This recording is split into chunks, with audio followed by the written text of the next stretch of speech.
일본이 최근 입국 제한 조치를 완화하면서 신종 코로나 바이러스 감염증 사태 이후 움츠렸던 일본 현지 취업이 다시 활성화될 조짐이라고 대한무역투자진흥공사 코트라가 12일 밝혔습니다.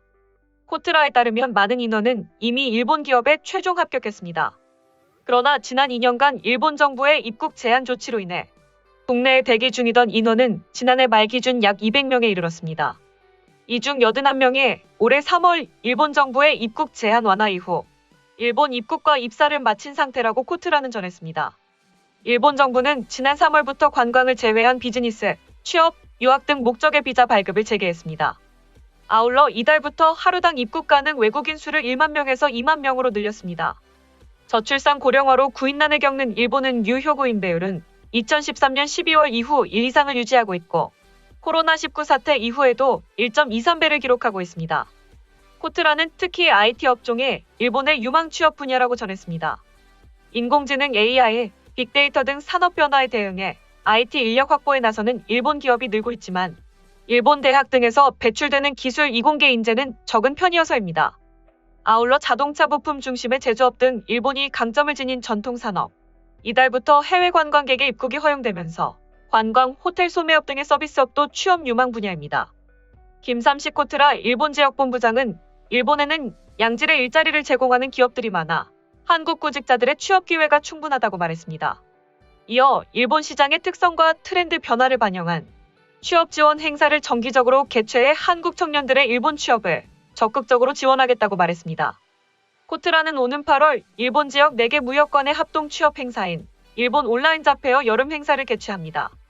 우리나라가 인도태평양 경제 프레임워크에 참여함으로써 국내 총생산이 최대 2.12% 증가할 것이라는 분석이 제기됐습니다. 지난해 GDP 기준으로 40조 원을 넘는 규모입니다. 전국경제인연합회 산하 한국경제연구원은 12일 이런 내용을 담은 IPEF의 경제적 효과 보고서를 발표했습니다. IPEF는 미국 주도로 지난달 23일 출범한 경제통상협력체입니다. 한국과 미국, 일본, 호주, 뉴질랜드, 인도, 브루나이, 인도네시아, 말레이시아, 필리핀, 싱가포르, 태국, 베트남 총 13개국이 창립 멤버로 참여했습니다. 한경연은 IPEF 가입이 한국 경제에 긍정적, 부정적 여파를 모두 줄 수 있다고 내다봤습니다. 우선 IPEF는 중국 배제 색깔이 짙어 회원국들이 전략산업의 대중 수출입을 규제할 경우 단기적으로 한국의 GDP는 0.45% 감소할 것으로 예상했습니다. 여기서 전략산업이란 우라늄을 포함한 광물, 리튬 및 코발트 등 배터리 원료, 반도체를 포함한 전기전자, 통신 등을 말합니다. 하지만 역내 시장 등에서 중국의 빈자리를 한국이 대체할 수 있도록 정부가 기술 혁신 등으로 정책 지원을 하는 경우 한국의 실질 GDP는 지난해 1910조 7,450억 원 대비 최대 40조 1,256억 원 증가할 것으로 전망했습니다. 실제로 한국과 중국의 대세계 수출 경합도 지수가 점차 높아지고 있는 상황입니다.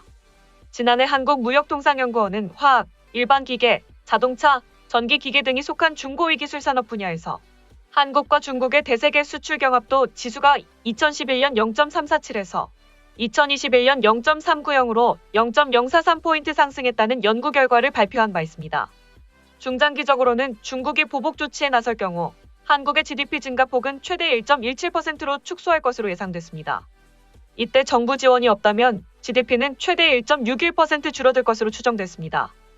한경연은 한국이 역내 시장에서 중국을 대체할 수 있도록 연구개발 세제 지원 확대, 리쇼어링 기업에 대한 지원 등 정부 정책이 적기에 이뤄져야 한다고 강조했습니다.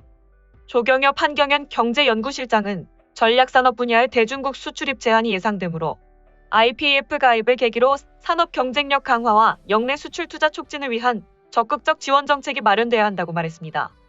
반면 일본 정부는 이런 도움에도 한국을 외면하고 있습니다. 일본 측에서는 북한의 핵미사일 개발이 진전하고 국제 정세가 불안정해지는 가운데 3국의 결속을 보여줬지만 한일 국방 당국 사이의 불신은 해소되지 않았다는 분석이 나옵니다. 싱가포르에서 열린 아시아 안보회의를 계기로 11일 이종섭 한국 국방부 장관, 로이드 오스틴 미국 국방부 장관, 기시노부오 일본 방위상이 참석하는 3국 국방장관 회의가 열렸습니다. 2019년 11월 아세안 확대 국방장관회의 회의 후 2년 7개월 만에 한미일 국방장관 회의가 성사된 것에 관해 아사히 신문은 위협을 늘리는 북한의 핵미사일 개발 대응 등을 이야기하고 삼국 결속을 과시했다고 12일 보도했습니다. 미중 대립 격화, 러시아의 우크라이나 침공 대응 등 여러 과제에 직면한 미국 조 바이든 정권이 북한 문제와 관련해 특히 한미일 3국 협력을 중시하는 가운데 회담이 성사됐다는 것입니다. 하지만 이번에 한일 국방장관 회담은 열리지 않았고 양국 간에는 여전히 감정의 골이 깊다는 분석이 나옵니다. 아사히는 한일 양국의 공식 회담은 없었다며 관계 개선의 시계가 맑아졌다고는 할 수 없다고 진단했습니다. 기시방 의상은 한일 국방장관 회담이 열리지 않은 이유에 관해 의사소통의 중요성은 인식하고 있으나 구체적인 회담에 관해서는 적시에 적절하게 판단하겠다고 11일 기자들에게 말했습니다. 이에 대해 정치 전문가들은 한국이 그렇게 싫다더니 한국인들 입국이 시작되자 일본 경제가 되살아나고 있다는 게 숫자로도 나타나고 있다며 이러한 보도에 한국이 일본을 살렸다는 평가까지 나온다. IMF를 이겨낸 국가답다는 게 일본 전문가들의 분석이라고 전했습니다. 다음은 해당 소식을 접한 일본 네티즌들의 반응입니다. 재무부에 딱 맞으니까요. 올드미디어는 관료와 딱 맞는 게 그야말로 유착입니다. 성실하게 하면 관료 주도의 행정시책은 있을 수 없는 오행의 퍼레이드, 보도하지 않을 자유까지. 재무성에 오른 모현의 전 지사가 말하더군. 행정은 우수한 공무원을 위해서라고 말이야. 그런데도 지지율은 높아. 왜냐하면 언론이 지지하고 각 시정초는 돈 잘 버는 지사에게 딱 맞기 때문. 아무것도 하지 않는데 아직도 기시다 내각이고 지지율이라는 걸 이해할 수 없어. 참의원 선거에서 이것이 반영되어 자민당, 공명당 의원이 대승한다면 일본 국민의 위기가 될 것이다. 잘 생각해서 투표하지 않으면 돌이킬 수 없게 될 거다. 우리 일본 국민이 뽑은 의원이 일본의 미래를 만들고 있거든. 육아 중이거나 구직 중인 분, 아르바이트 중인 분, 연금 수급자이거나 농업인, 어업인 분, 정말 자민당, 공명당 연립기시다 정권에 아무런 불만이 없나요? 저는 불만이 가득한데요. 그냥 이건 그때 하고 싶은 걸 그냥 한다는 뜻이지. 결국엔 정말 아무것도 안 한다는 게 아닌가요? 정부가 제대로 해주지 않으면 나라가 끝납니다. 우선 국회의원 절반 이하로 인원을 줄이고 무급으로 무휴로 일하는 것부터 시작하세요. 아니면 음식점, 간병, 어린이집이라든지 최저시급으로 아르바이트를 받는 것도 좋을지도 모르겠네요. 투표율이 높아지면 현 여당이 이겨도 일부 사람의 목소리만 빨아들일 수도 없고 폭주하기 어려운 정치로 바꿔나갈 수도 있는데요.